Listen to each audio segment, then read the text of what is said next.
Hello students. पिछली class में हमने बोर्ड में जो 1 मार्क और 2 मार्क के क्वेश्चन पूछे जाते हैं उनको किस तरह से अटेम्प्ट करना है और उसमें टाइम भी कम लगना चाहिए और स्टेप्स भी प्रॉपर होना चाहिए, वो हमने डिस्कस किया था। उसी सीक्वेंस में हम आज और कुछ प्रॉब्लम्स लेते हैं, तो देखिए और समझने की कोशिश करें। देखिए एक एग्जांपल लेते हैं। Let A and B are two matrices. इनका ऑर्डर लिखा हुआ है 2x + 1 y - 1। इसका ऑर्डर लिखा हुआ है 2x - 1 3y - 7। Then find x and y, means हमें x और y की वैल्यू फाइंड करनी है। वो x और y की वैल्यू कैसी है? For which both A B and B A exist, means A B and B A दोनों कैलकुलेट हो सकते हैं। तो A B means A multiply by B, ये एग्जिस्ट करता है। आपको मालूम है कि टू मैट्रिसेस का प्रोडक्ट कब एग्जिस्ट करता है, तो उसके लिए पहले आप यहां पर इनके ऑर्डर लिखेंगे। This is of first matrix और इसका ऑर्डर यहां लिखेंगे 2x - 1 into 3y - 7। अब ए बी एग्जिस्ट करने के लिए क्या होता है आपको मालूम है?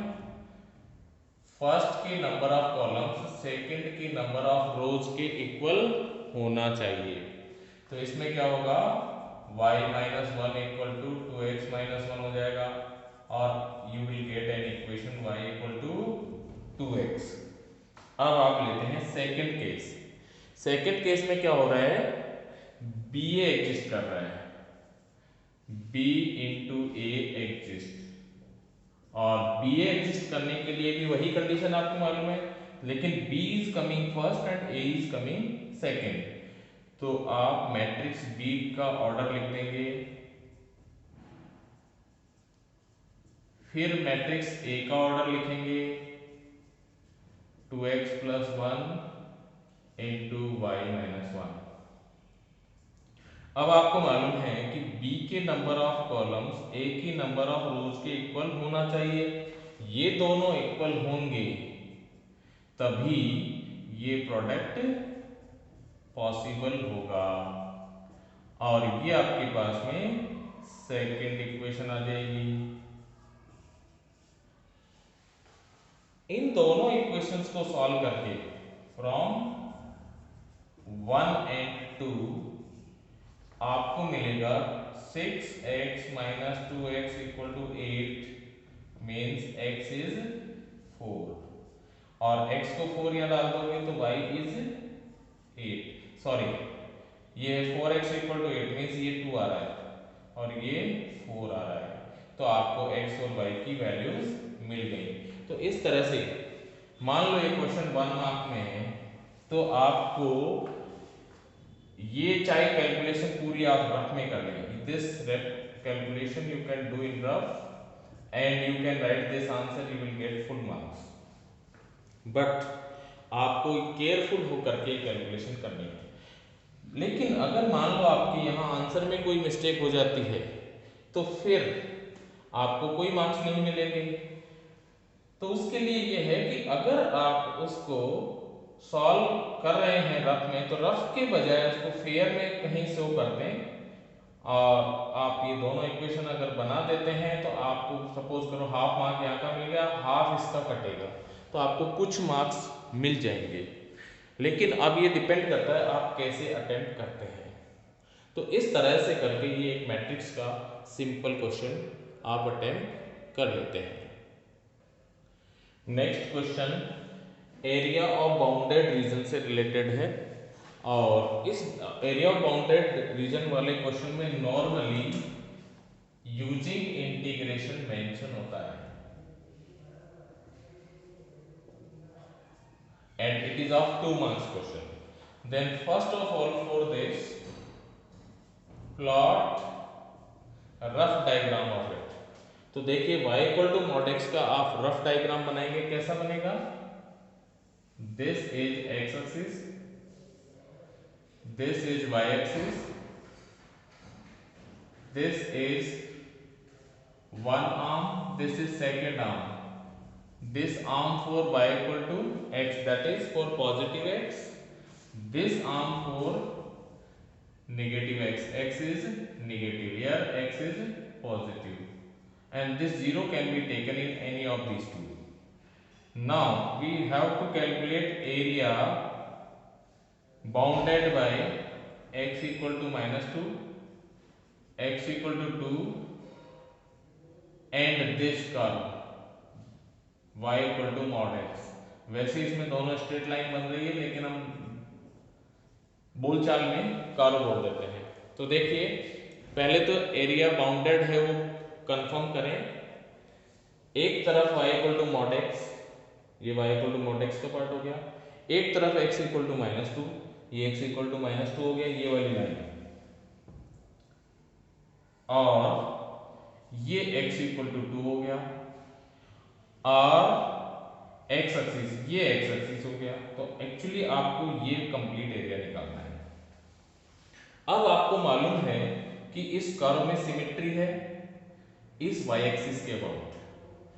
आपने सिमेट्री में पढ़ रखा है कि अगर इसमें हम put -x instead of x and no change takes place,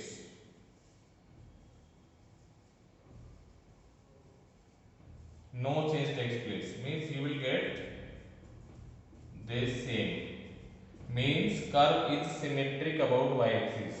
symmetric होने का मतलब ये हो गया कि जितना एरिया इधर होगा उतना ही एरिया इधर होगा। तो आप वन साइड का एरिया निकाल कैलकुलेट करके उसका डबल कर सकते हैं। तो रिक्वायर्ड एरिया आप लिखेंगे,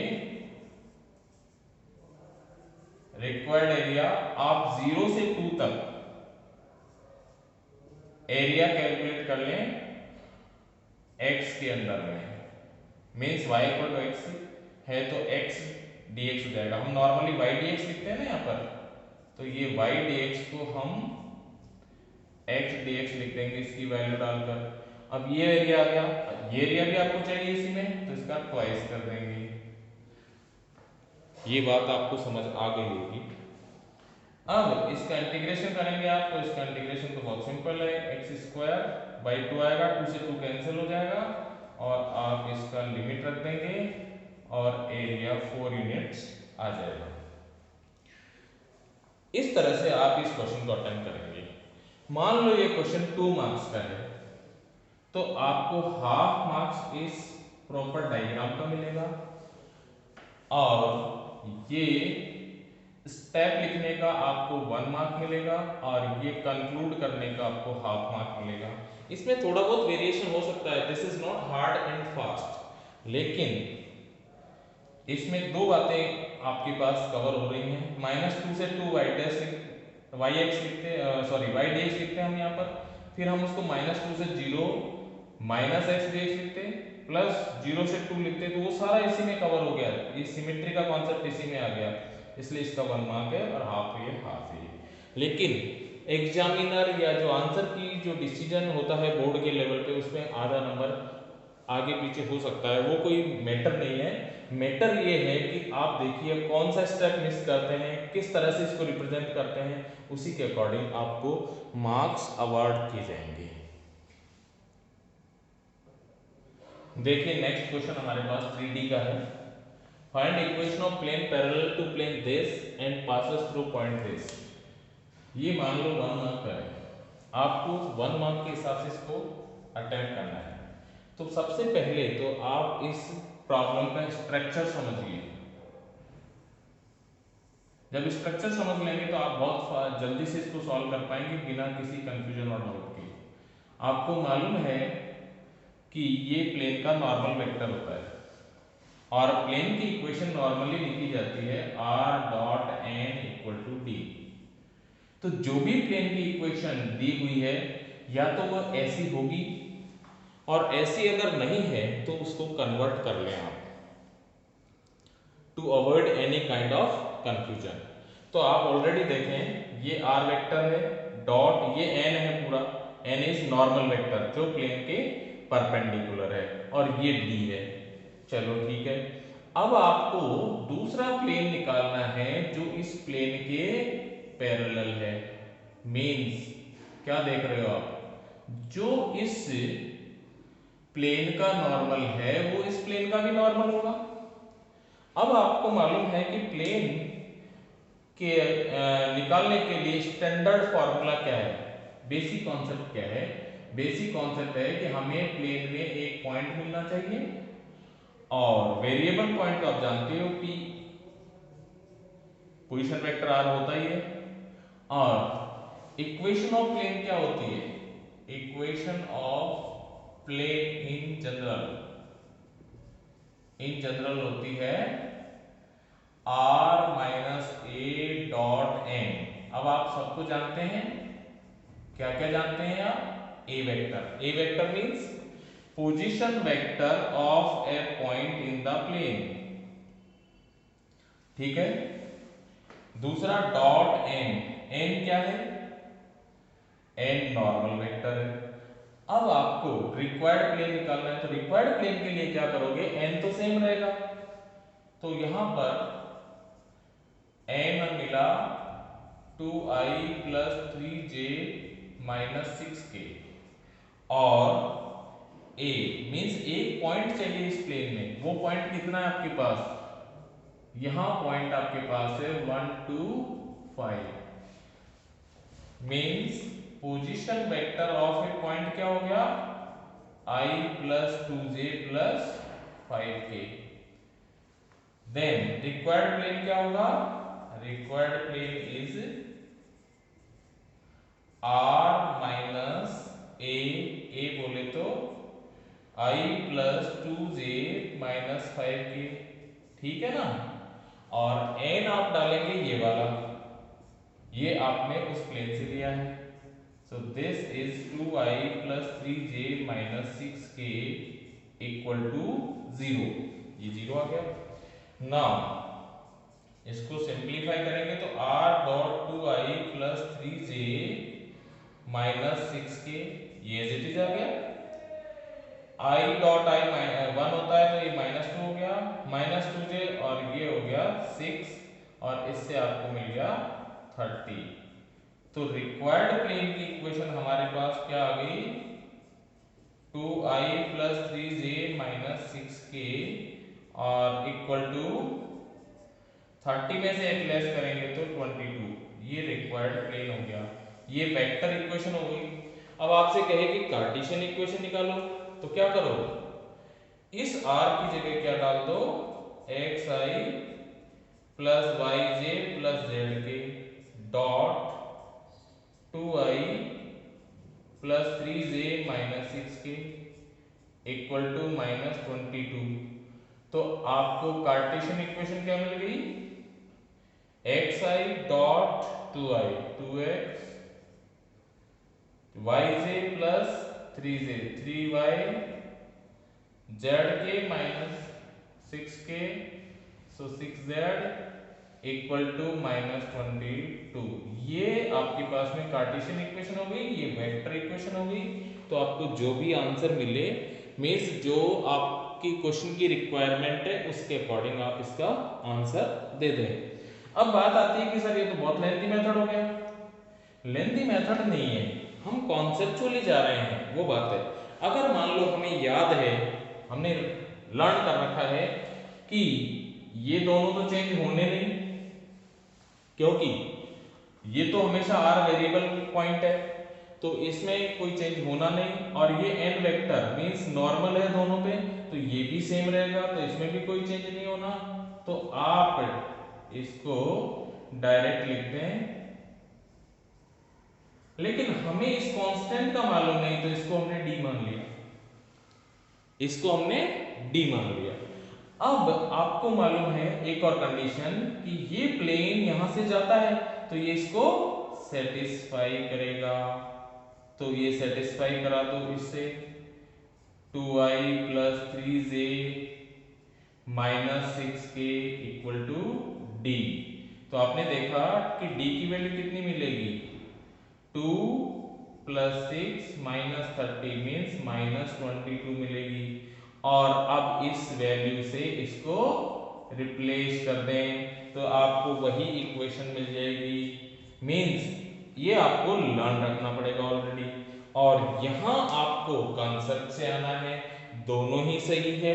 1 मार्क के हिसाब से ये आपको बहुत छोटा और बढ़िया मेथड लगेगा, लेकिन मेथड अगर हमें कॉन्सेप्ट हमारा क्लियर है तो आपको एग्जामिनेशन में 1 मार्क के क्वेश्चन में ये लिखने की जरूरत नहीं है, ये लिखने की जरूरत नहीं है, directly come to this point and you can proceed. So ultimately in next 3 steps you can proceed it and same thing is here, but ये अब आपके ऊपर डिपेंड करता है कि आप इसको कैसे एक्सप्लेन करते हैं। कॉन्सेप्ट आपका क्लियर होना चाहिए। Basic thing is this, I think it is clear and you understood. देखिए नेक्स्ट क्वेश्चन हमारा है डिफरेंशियल इक्वेशन से। डिफरेंशियल इक्वेशन है, not linear, linear differential equation है बेसिकली, लीनियर डिफरेंशियल इक्वेशन। तो इस लीनियर डिफरेंशियल इक्वेशन में इंटीग्रेटिंग फैक्टर आपको दे रखा है, ये है। पूछ रहा है आपसे कि ए बी स्क्वायर की वैल्यू निकालो, जिसमें ए ये है और बी ये है। मेन थिंग इज हियर आपको ए और बी की वैल्यू फाइंड करनी है। मान लो ये 2 मार्क्स का क्वेश्चन है, ठीक है। अब देखिए इसको कैसे अटेम्प्ट करना है। तो आपको मालूम है कि linear differential equation of first order and first degree इस फॉर्म में होती है, या फिर dx/dy plus px equal to q की फॉर्म में होती है। लेकिन आपकी ये है, ठीक है। तो इसके अकॉर्डिंग इसको कन्वर्ट करिए। इसको कन्वर्ट करेंगे तो आपको किससे डिवाइड करना पड़ेगा, इसको इस वैल्यू से। तो आपको मिलेगा 2/x इंटू x प्लस 2, यहाँ y इक्वल टू ये x कट जाएगा और 1/x प्लस 2 आ जाएगा। अब यहाँ पर इंटीग्रेटिंग फैक्टर निकालने के लिए क्या चाहिए, p चाहिए आपको। ये पूरा p है, ठीक है। और आपको मालूम है कि integrating factor is e⁻p dx, integral p dx, ठीक है। मींस इस p का इंटीग्रेशन करना है e की पावर में। तो e की पावर में करने के लिए पहले आप इसको यहीं सिंप्लीफाई कर लो। देखो मैं जो स्टेप लिख रहा हूं ये आपको करेक्ट लग रहा है, चेक करिए आप पहले इसको। देखो जब आप इसका वापस एलसीएम लेंगे तो यही आ रहा है। मींस हमारा जो स्प्लिट किया है हमने पार्शियल फ्रैक्शन में वो करेक्ट है। उसके बाद हम इस p को रिप्लेस कर देंगे इसकी वैल्यू से। अब इसका इंटीग्रेशन करेंगे तो आपको पता है ये log x प्लस 2 होगा और ये माइनस log x होगा। इसको सिंगल लॉग में कन्वर्ट करें तो आपको क्या मिलेगा, e⁻log x प्लस 2/x होगा। आपको मालूम है कि यहाँ भी e है तो ये दोनों रिमूव हो जाएंगे, you will have x plus 2/x। Means ये इंटीग्रेटिंग फैक्टर आपको मिल गया। जब आप x को अलग अलग लिख देंगे तो ये आपको a मिल गया और b आपको 2 मिल गया इससे कंपेयर करने पर, ठीक है। तो आपको क्या वैल्यू मिली, A B square equal to A आपको 1 मिला, b 2 square, means answer is 4। अब ये 2 मार्क्स का क्वेश्चन है। तो 2 मार्क्स में पहले तो आपको आइडेंटिफाई करने का हाफ मार्क हो जाएगा। फिर आपने p को आइडेंटिफाई करके इस तरह से बाइफरकेट किया, मींस पार्शियल फ्रैक्शन किया, हाफ मार्क इसका हो जाएगा। उसके बाद आपने इंटीग्रेटिंग फैक्टर निकाला, हाफ मार्क इसका हो जाएगा। और ए बी को आइडेंटिफाई करके इसमें पुट करके कर दिया तो हाफ मार्क इसका हो जाएगा। तो 2 मार्क्स के क्वेश्चन में इसका इस तरह से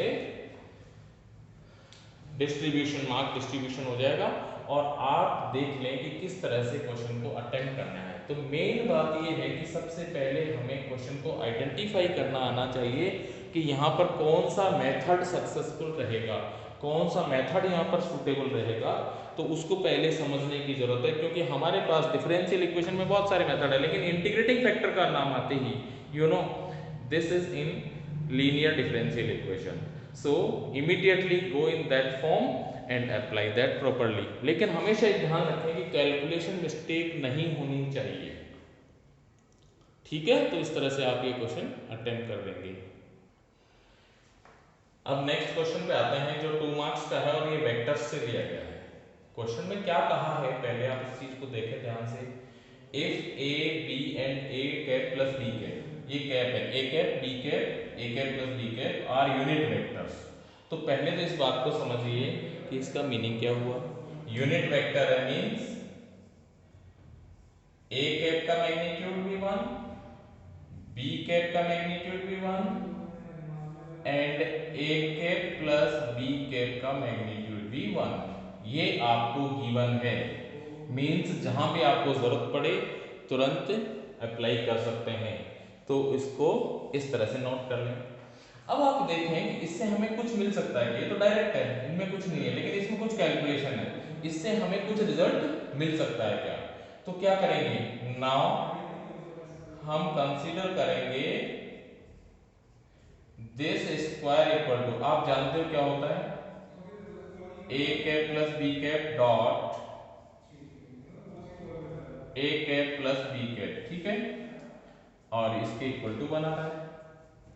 then it is A cap square magnitude of B cap square और इसका आ जाएगा 2 A cap dot B cap equal to 1। पहले तो आप ये चीज समझ लें कि ऐसा होता है क्या, because you know in the property of dot product of vectors,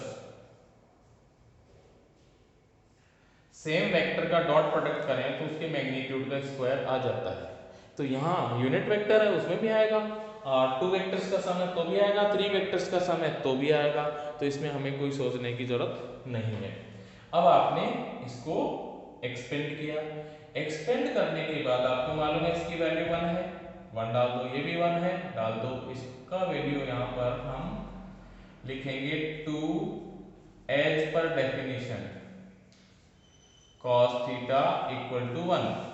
1 से 1 कैंसिल हो गया, आपको मालूम है, ये फिर 1 है, तो cos थीटा इक्वल टू आपको मिल गया -12।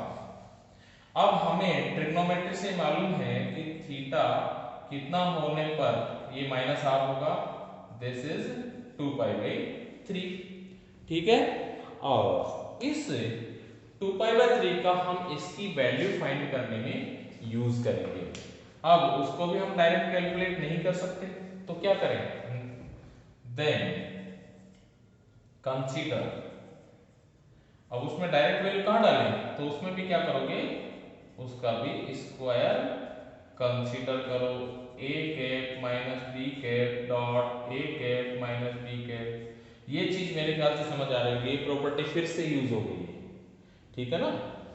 अब इसकी तो हमें वैल्यू निकालनी है, तो इसको एज इट इज रहने दें, और इसको जब एक्सपेंड करेंगे A dot A magnitude A cap square, B dot B magnitude of B cap square, then minus A dot B, then minus B dot A means 2 A cap dot B cap. अब आपको मालूम है ये 1 है, ये 1 है, तो 1 + 1 - 2, इसका मैग्नीट्यूड 1 आ जाएगा, इसका भी मैग्नीट्यूड 1 आ जाएगा, फिर आता है आपको cos थीटा।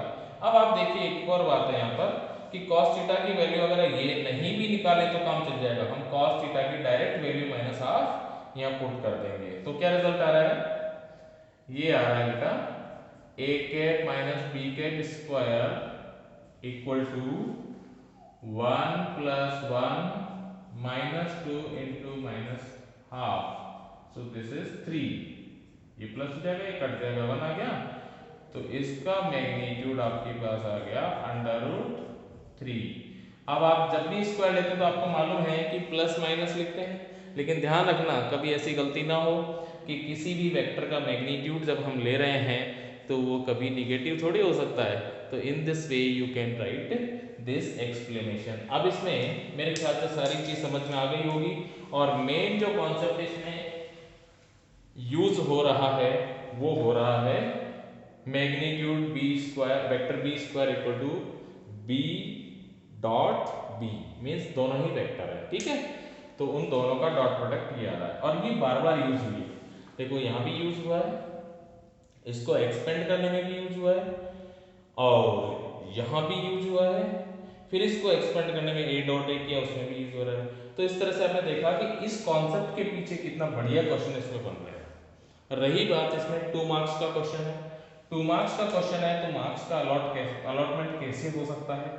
तो एक्सपेक्टेड है कि आपने ये चीज तो गिवन है, इसमें तो कुछ नया लिखा ही नहीं आपने एक प्रोसेसिंग ये की है, तो आपको यहाँ तक 1 मार्क दिया जा सकता है, और हाफ मार्क इसमें मिल सकता है, और हाफ मार्क इसमें मिल सकता है।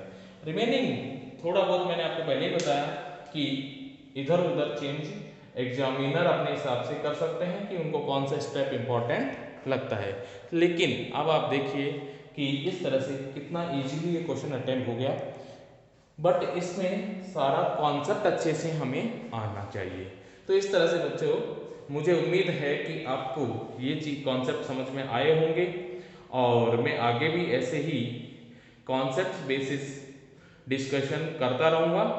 तो आप इस वीडियो को अच्छे से देखें, समझें, और अपने डाउट कोई हो तो कमेंट बॉक्स में लिखें, और इन वीडियोस को आप जो है लाइक करें, शेयर करें, और साथ में बेल आइकन को हिट करके रखें, ताकि नेक्स्ट कोई वीडियो आए तो उससे आपको नोटिफिकेशन मिलता रहे। Thank you so much.